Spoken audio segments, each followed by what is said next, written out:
I want to ask you guys something. How many of you knew about this story? This happened about 24 hours ago.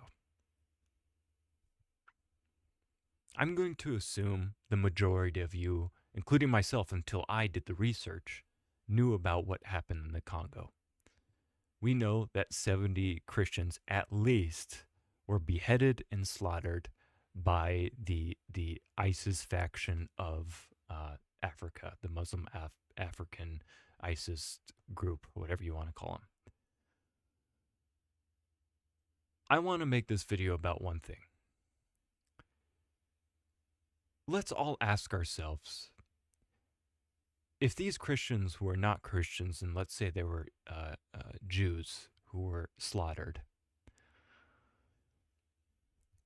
how many articles here would there be about that?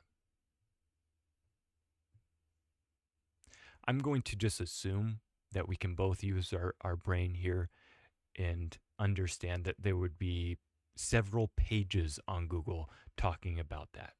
And it would be covered by all of the mainstream media um, uh, sources. There are two about this. Two. And they're not even mainstream media sources. That's the problem.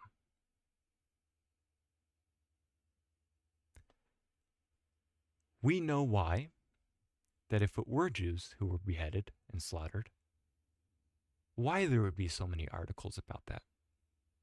But if I bring that up right now and tell you why, I will be called an anti-Semite.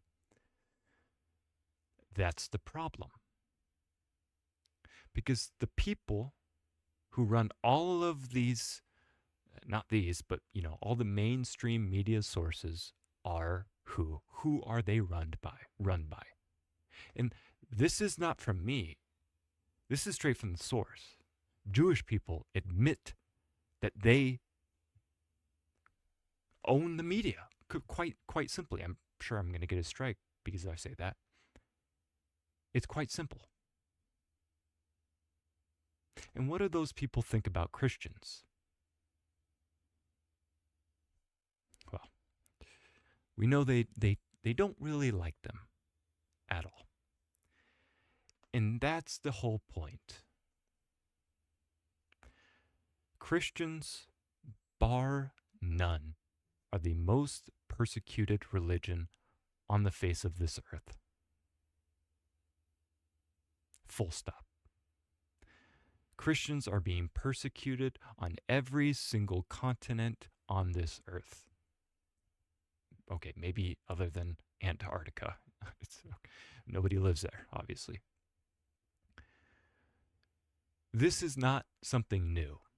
Obviously, Africa in general, the Christians there are every day they're fearing for their lives. But what happened in Syria when they took over Assad? There were several Christians killed when they were making that takeover over Assad. And now I want to address the Christians, including myself. We are taught to turn the other cheek. That is right, that is in the scriptures. But we are also taught what? We are also taught to defend our religion. And I'm getting really sick and tired of all these Christians turning the other cheek. If we do not stand up, if we do not defend our faith, this will happen again and again and again and again and again. I hope this is eye-opening to you, whether you're a Christian or not.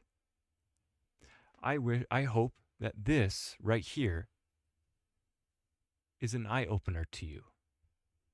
That these people don't care about you or me. They don't.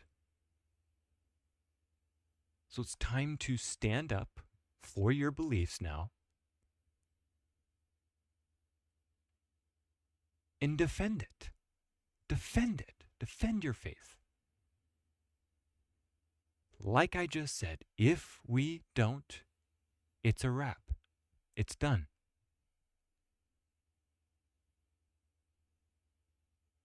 I'm sure there are several other Christian news sources that aren't covering this either. Because maybe it's not politically correct to talk about this or whatever, or to defend Christians, even though you're a Christian yourself. I really don't know what else to say. Other than to keep these people who are constantly being persecuted and the families of the people who are just slaughtered in the most inhumane way possible. And now, I'm going to finish on this. And I'm probably already get banned because I told you who runs the media, even though it's blatantly obvious. Because they tell us that they're not hiding it. We know who runs ISIS. We know who funds ISIS. It's not a secret who funds them. The United States funds them because they joined us when we were fighting the Taliban in Afghanistan, in Israel as well. I'm not going to say this was from Israel. Of course not. I don't have any proof to say that it was. But it's very eye-opening. And I hope it opens up your eyes to start thinking critically for yourself. And understanding that these people don't care about you. And they want you to continue to turn the other cheek. And there are absolutely situations where we should turn the other cheek. But if you're not, as a Christian, not going to stand up to your faith, even if it means death, then you're not a real Christian. You're not a real disciple of Christ. You're not. So I hope you as Christians look inward and look to your faith and say, well, I'm seeing these people, my people, Christians, being slaughtered on a daily basis. But what am I doing? Am I going to stand up for this?